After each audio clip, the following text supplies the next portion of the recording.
बिस्मिल्लाहिर्रहमानिर्रहीम। अस्सलाम वालेकुम। मैं डॉक्टर मरियम माहिमुनी रहमत क्लिनिक विद सिबलिंग के प्लेटफॉर्म से आपके लिए आज इंसुलिन के बारे में इंफॉर्मेशन लेकर आई हूँ। हम मुख्तसरन तौर पर जानेंगे कि इंसुलिन हमारी बॉडी के लिए क्यों ज़रूरी है और इंसुलिन रेजिस्टेंस किसको कहते हैं, बैलेंस डाइट डायबिटिक पेशेंट्स के लिए क्यों ज़रूरी है और किस तरीके से हमें पता चले कि कितनी शुगर लेना बॉडी के लिए ज़रूरी है, मेडिकेशंस लेना क्यों ज़रूरी हैं, अगर मेडिकेशंस ना लें तो उसके क्या साइड इफ़ेक्ट्स हो सकते हैं और अगर मेडिकेशंस लें तो उसके साइड इफ़ेक्ट्स क्या हो सकते हैं, इंसुलिन लेने का सही तरीका, सही मिक़दार क्या है, ये सारी बातें हम आज की इस वीडियो में जानेंगे। और ये भी जानेंगे कि लाइफस्टाइल मॉडिफिकेशन से हम किस तरीके से बहुत ही ईजी स्टेप से अपनी शुगर को मैनेज कर सकते हैं। क्या वाकई शुगर जो है वो मुहलक बीमारी है, ये सारी बातें और इसके अलावा हम और भी बहुत सी ढेर सारी बातें हम इस वीडियो में डिस्कस करेंगे। कौन सी डाइट हमें लेनी चाहिए, कौन सी डाइट हमें नहीं लेनी चाहिए और किस डाइट से तो बिल्कुल ही इज्तनाब करना चाहिए, वो थोड़ी सी मिक़दार में भी डायबिटिक पेशेंट्स के लिए क्यों मुज़र सेहत होते हैं। चलते हैं आज की इस वीडियो की जानिब। हमारी बॉडी के अंदर एक ऑर्गन होता है पेनक्रियाज, जहाँ से इंसुलिन निकलती है।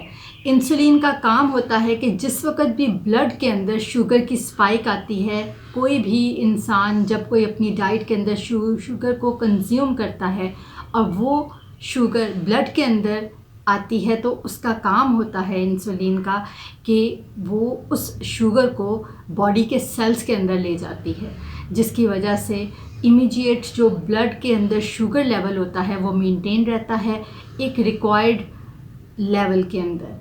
लेकिन अगर किसी वजह से इंसुलिन जो है वो इम्पेयर्ड हो, यानी कि वो सही काम ना कर रही हो या उसकी जो क्वांटिटी में जितनी वो रिलीज़ हो रही होती है पेनक्रियाज से इन रिस्पॉन्स टू शुगर्स, वो प्रॉपरली या उस क्वांटिटी के अंदर उस लेवल में वहाँ से रिलीज़ ना हो रही हो, इन तमाम सिचुएशंस के अंदर इंसुलिन जो है वो इम्पेयर्ड हो जाता है, रेजिस्टेंस डेवलप हो जाती है और उसमें इतनी कैपेसिटी नहीं होती कि ब्लड के अंदर जो शुगर है उसको वो बॉडी सेल्स के अंदर ले जाए और ब्लड शुगर को नॉर्मल रूटीन के अंदर रखे। मल्टीपल रीज़न्स होते हैं इसके अंदर, सिर्फ एक रीज़न नहीं होता जिसके ऊपर ये तमाम चीज़ें जो है ये डिपेंड करती हैं। और जितने भी डायबिटिक पेशेंट्स होते हैं, अगर कोई एक रीज़न किसी एक इंसान में पाया जाता है तो दूसरे इंसान के अंदर डिफरेंट रीज़न होता है जो उसकी ब्लड शुगर को ज़्यादा कर रहा होता है, उसको कंट्रोल नहीं होने दे रहा होता, चाहे वो इंसुलिन प्रॉपरली वहाँ से पेनक्रियाज से सेक्रेट ना हो या इंसुलिन की क्वांटिटी सही ना हो, उसकी क्वालिटी सही ना हो या कोई और रीज़न हो सकता है जिसकी वजह से इंसुलिन रेजिस्टेंस डेवलप हो जाती है।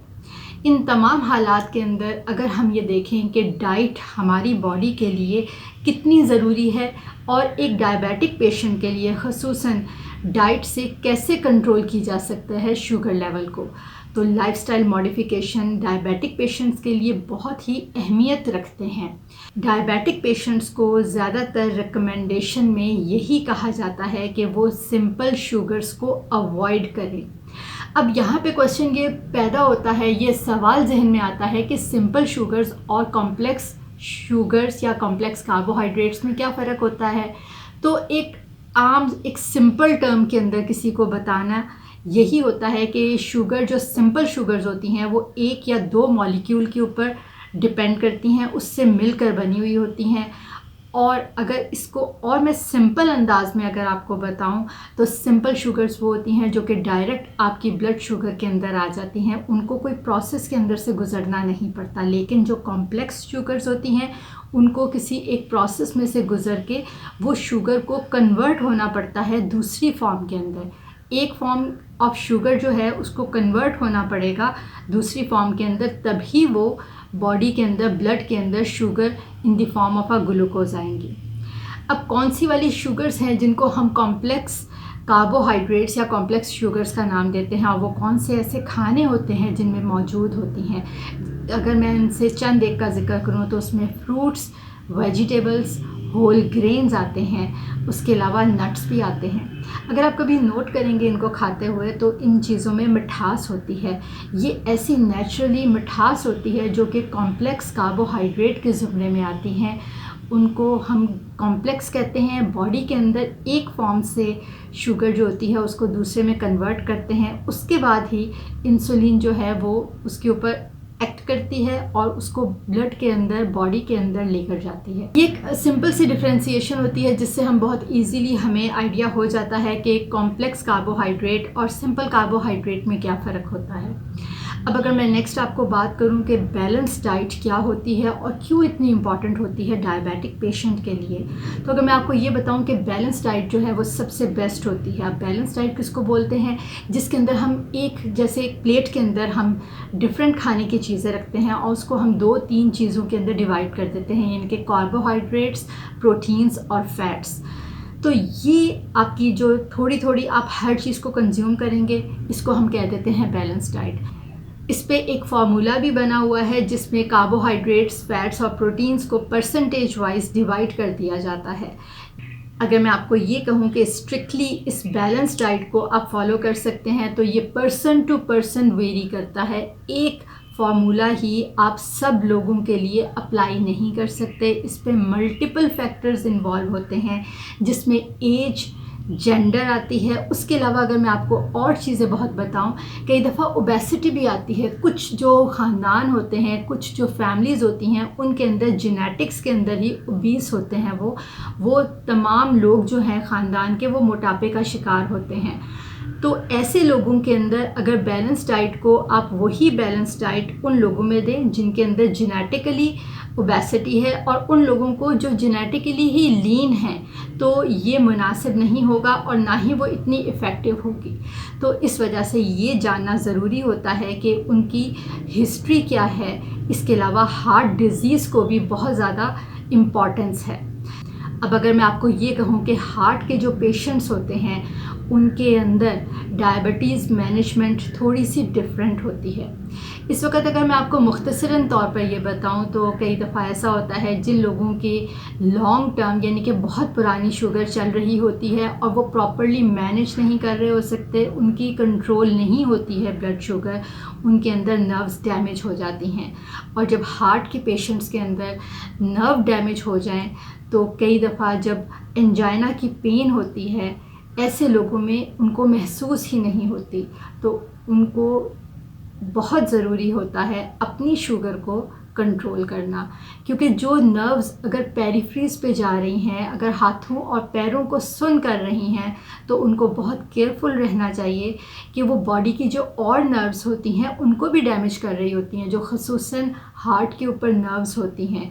इसलिए जो एंजाइना की पेन जिसको कहा जाता है कि दर्द होती है जिस वक्त हार्ट अटैक हो रहा होता है, तो जिन लोगों को लॉन्ग टर्म डायबिटिक पेशेंट्स होते हैं, ज़ियाबतीस जिन लोगों को होती है, उसके अंदर ज़रूरी नहीं कि उन मरीज़ों में दिल की अटैक के वक्त उनको दिल का दर्द भी उसी अंदाज में, उसी तरह महसूस हो कि जिन लोगों को शुगर नहीं होती वो महसूस करते हैं।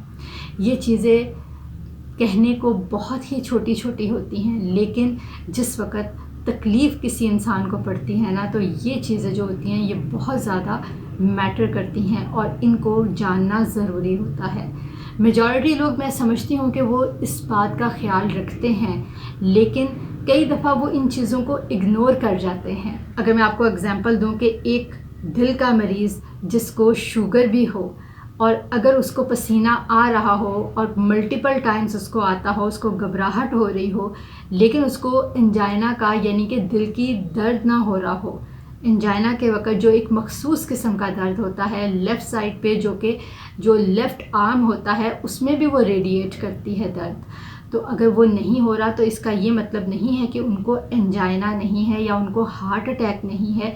कई दफ़ा शुगर के मरीज़ों में वो नर्व्स डैमेज हो गई होती हैं जो कि ये सारी सेंसेशंस लेके जा रही होती हैं और उसी रीज़न की वजह से उनको तकलीफ़ नहीं होती, उनको दर्द नहीं होती। तो अगर उनको पसीना आ रहा हो, उनको घबराहट हो रही हो या कोई और इस तरह का सिम्टम्स उनको चल रहा हो, तो उन्होंने इसको इग्नोर नहीं करना होता और इमीडिएटली अपने कंसल्टेंट को दिखाना होता है या अपने ब्लड प्रेशर को और अपनी शुगर को इमीडिएटली, जो भी उनके घर में इमीडिएटली एक्सेस होता है, उसके ज़रिए उनको पता करना ज़रूरी होता है। उम्मीद कर रही हूँ कि आपको मेरी वीडियो से बहुत सी बातों के बारे में इंफॉर्मेशन मिल रही होंगी। लेकिन अगर आपको कोई भी क्वेरी ज़हन में आए तो आपने ज़रा भी हेजिटेट नहीं करना, हमें कमेंट सेक्शन के अंदर ज़रूर पूछ लेना है। इंशाल्लाह किसी ना किसी अंदाज़ में, किसी ना किसी टाइम पे, या फिर इकट्ठी सारी जितनी भी क्वेरीज़ आती हैं उनको इकट्ठा करके एक वीडियो के ज़रिए उनका रिप्लाई आप तक पहुंच जाएगा। आप सब लोगों के कमेंट्स हमारे लिए बहुत ही इम्पोर्टेंस रखते हैं और सारे ही मेंबर्स, सारे ही सब्सक्राइबर्स हमारे लिए बहुत ज़्यादा अहमियत के हामिल हैं। अब बढ़ते हैं अगले पॉइंट की जानिब। एक तरफ तो मैंने आपको बता दिया है कि आपको कौन सी फूड्स अपनी डाइट में इंक्लूड करनी चाहिए, यानी कि कौन सी कॉम्प्लेक्स कार्बोहाइड्रेट हैं जो ज़ियाबतीस के मरीज़ के लिए बहुत ही अच्छी हैं या सेफ़ हैं। अब अगर मैं आपको ये कहूँ कि आपको कौन सी चीज़ें अवॉइड करनी है या आपको लेनी ही नहीं है, तो आपको वाइट शुगर नहीं लेनी, वाइट ब्रेड नहीं लेनी। आपको उसके अलावा अगर मैं कहूँ कैंडीज़ या चॉकलेट्स, या आपको आइसक्रीम, मिल्क, डेयरी प्रोडक्ट्स नहीं आपको लेने। ये तमाम चीज़ें तो आपको बिल्कुल भी नहीं लेनी। वाइट राइस आपको नहीं लेने, आपको अवॉइड करने हैं। ब्राउन राइस आप ले सकते हैं लेकिन एक लिमिटेड क्वांटिटी के अंदर। और हमेशा की तरह मैं आपको यही कहूँगी, कोई भी आपको मसला आता है तो आपने अपनी मेडिसिन्स को, कोई भी चीज़, चाहे आपके शुगर हो, चाहे आपको हार्ट की पेशेंट्स हो या कोई और आप पेशेंट हो, खुद से आपने अपनी डोज को नहीं मैनिपुलेट करना, चेंज नहीं करना जब तक कि आपने कंसल्टेंट को बता नहीं देना या उसके मशवरे से करना है। कई दफ़ा कुछ दवाइयाँ आप ले रहे होते हैं, उसकी कुछ डोजेज़ होती हैं जिनको आप इमीडिएटली रोक नहीं सकते, या उनका एक तरीका है जिसको हम टेपरिंग ऑफ कहते हैं। आहिस्ता आहिस्ता वेट और एज के हिसाब से, उनके साइन सिम्टम्स के हिसाब से उसकी डोज को टेपर किया जाता है। अगर मैं आपको एक एग्जांपल दूं तो उसमें स्टीरॉइड्स की बात आती है। किसी और वीडियो में मैं आपको तफसीलन उसके बारे में भी इंफॉर्मेशन दूं, लेकिन अभी हम डायबिटिक पेशेंट्स के बारे में ज़्यादा फोकस कर रहे हैं इस वीडियो के अंदर, कौन सी चीज़ें खानी हैं और कौन सी चीज़ें नहीं खानी। आपको नेक्स्ट पॉइंट की बात करूं कि मेडिकेशंस के हवाले से, कि हमें डायबिटिक पेशेंट्स यानी कि जो होते हैं उनको हम रिकमेंड क्यों करते हैं एक स्टेज के बाद कि उनको मेडिकेशंस लेनी ज़रूरी हैं। लेकिन वो लोग ऐसा क्या करते हैं कि वो इग्नोर कर देते हैं, उन मेडिकेशंस को नहीं लेते, प्रॉपर टाइम पे नहीं लेते, प्रॉपर डोज पे नहीं लेते, या प्रॉपर उसका एक वे नहीं होता, वो प्रॉपर स्टोर नहीं हुई होती। जिसमें अगर आपको मैं बहुत बड़ी एग्जांपल दूं तो इंसुलिन की, इंसुलिन को हमेशा से ही आपने फ्रिज के अंदर एक प्रॉपर टेम्परेचर होता है जिसके अंदर रखनी होती है। अगर उसको आप बाहर गर्मी में रखेंगे, रूम टेम्परेचर में रखेंगे, तो इंसुलिन ख़राब हो जाती है। अगर आपको उसका कलर चेंज लगे या उसमें आपको ग्रैन्यूल्स या दाने लगें, तो आपने उस इंसुलिन को यूज़ नहीं करना। आपने पहले अपने कंसल्टेंट से मशवरा करने के बाद, उसको दिखाने के बाद ही अपने उस इंसुलिन को यूज़ करना है। इसके अलावा अगर मैं आपसे और बात करूं कि लोग कई दफ़ा जो अवॉइड करते हैं या इग्नोर कर देते हैं मेडिकेशंस को, वो प्रॉपर मेडिकेशन नहीं लेते। उसकी रीज़न क्या होती है कि अगर किसी वक्त खाने के बाद उनका मन कर रहा है कि वो मिठाई खाएं, तो वो मिठाई ले लेंगे थोड़ी सी, ये सोचते हुए कि क्या बात हो गई, कोई फ़र्क नहीं पड़ता, एक दफ़ा अगर ब्लड शुगर ज़्यादा हो गई तो चलो नेक्स्ट टाइम सही हो जाएगी। लेकिन ये ऐसा नहीं होता, क्योंकि जब एक दफ़ा आप इग्नोर करते हैं ना, तो हर वक्त आप यूज्ड टू होते जाते हैं। और ज़्यादातर उन लोगों की डायबिटीज़ जो होती हैं वो कंट्रोल नहीं रहती, वो एक नॉर्मल रेंज के अंदर नहीं रहती, और इसकी वजह से फ्यूचर में कुछ वक्त गुजरने के बाद उनको कॉम्प्लिकेशन स्टार्ट हो जाती हैं। तो कई दफ़ा लोगों के जहन में ये बात आती है कि क्या डायबिटीज़ जो है, ज़ियाबतीस जो है, वो मुहलक बीमारी है, वो हमेशा ही मुहलक रहती है। किसी एक इंसान को अगर शुगर हो जाए तो वो उसको कब्र तक ही लेके जाती है। तो कुछ हद तक इसमें दुरुस्त बात भी है और कुछ हद तक गलत भी है। अगर मैं आपको दुरुस्त बात कहूँ कि अगर आप शुगर को प्रॉपर्ली मैनेज नहीं करेंगे, कंट्रोल नहीं रखेंगे, चाहे आपकी लाइफस्टाइल मैनेजमेंट हो, डाइट मैनेजमेंट हो, या फिर आपकी मेडिकेशन के थ्रू आप शुगर को कंट्रोल कर रहे हों और उसकी जो कॉम्प्लिकेशंस है वो डेवलप होनी शुरू हो जाएं, तो ये बात दुरुस्त है कि वो मुहलक ही है, क्योंकि इतनी ज़्यादा उसकी कॉम्प्लिकेशंस होती हैं ना कि फिर वो परमानेंट हो जाती हैं, उनको रिवर्स करना मुश्किल हो जाता है। लेकिन ये बात गलत भी है कि डायबिटीज़ जो है वो मुहलक नहीं है। अगर तो किसी इंसान को शुगर है और उसने अपनी लाइफस्टाइल मॉडिफिकेशन से, अपनी मेडिकेशन से उसको कंट्रोल में रखा हुआ है, तो कभी भी सारी उम्र वो आपको कुछ भी नहीं कहेगी, कोई कॉम्प्लिकेशन डेवलप नहीं होगी। आप सब कुछ खा सकेंगे, लेकिन शुगर को अवॉइड करते हुए, स्पेशली सिंपल शुगर्स को अवॉइड करते हुए। कॉम्प्लेक्स शुगर्स को इस्तेमाल कर सकेंगे, अपनी डाइट में कंज्यूम कर सकेंगे एक लिमिटेड क्वांटिटी के अंदर। उस इंसान को कई दफ़ा ऐसा होता है कि इंसानी जो ह्यूमन बॉडी है वो यूज्ड टू हो जाती है और उसके कुछ अरसे के बाद उनको मेडिकेशंस की भी ज़रूरत नहीं पड़ती, क्योंकि उनकी एक रूटीन बन जाती है कि वो अपनी लाइफस्टाइल, जिसको आप बोलते हैं कि वो लाइफस्टाइल के अंदर शुगर को अवॉइड करेंगे और अल्टीमेटली कुछ अरसे के बाद उनको शुगर खाने की एक वो जो एक होती है ना क्रेविंग, वो भी नहीं होगी। तो ये चीज़ें बहुत मैटर करती हैं किसी भी शुगर को या किसी और भी बीमारी को कंट्रोल करने में, कि आप खुद कितना चाहते हैं उस डिज़ीज़ को सेटल डाउन रखना, उस डिज़ीज़ के साइन सिम्टम्स को कंट्रोल में रखना। अगर मैं ये कहूँ कई दफ़ा ये माइंड की गेम भी होती है, तो ऐसा कुछ गलत भी नहीं होगा। ह्यूमन बीइंग हैं और बहुत ही कॉम्प्लेक्स होता है ह्यूमन माइंड। अगर वो किसी एक चीज़ पे आ जाए, ज़िद पे अड़ जाए कि अगर उसने शुगर को कंट्रोल रखना है, तो दुनिया की कोई ताकत भी उसको शुगर कंट्रोल करने से मना नहीं कर सकती। लेकिन अगर वो थोड़ा सा ढीला हो जाएगा और इग्नोर करना शुरू कर देगा, अपनी हेल्थ को वो केयर नहीं करेगा उसकी, तो फिर अल्टीमेटली नेचर भी उसकी केयर नहीं करेगी और उसको कॉम्प्लिकेशंस होंगी डायबिटीज़ की रिलेटेड। तो ये सारी बातें आप ख्याल रखा करें। उम्मीद करती हूँ कि आपको आज की वीडियो अच्छी लगी होगी।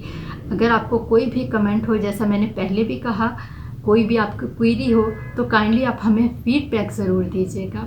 अपनी दुआओं में याद रखिएगा और कौन से टॉपिक्स के ऊपर आप वीडियो चाहते हैं ये भी बताना ना भूलिएगा। इंशाल्लाह मिलते हैं अगली वीडियो में नए टॉपिक के साथ। अल्लाह निगहबान।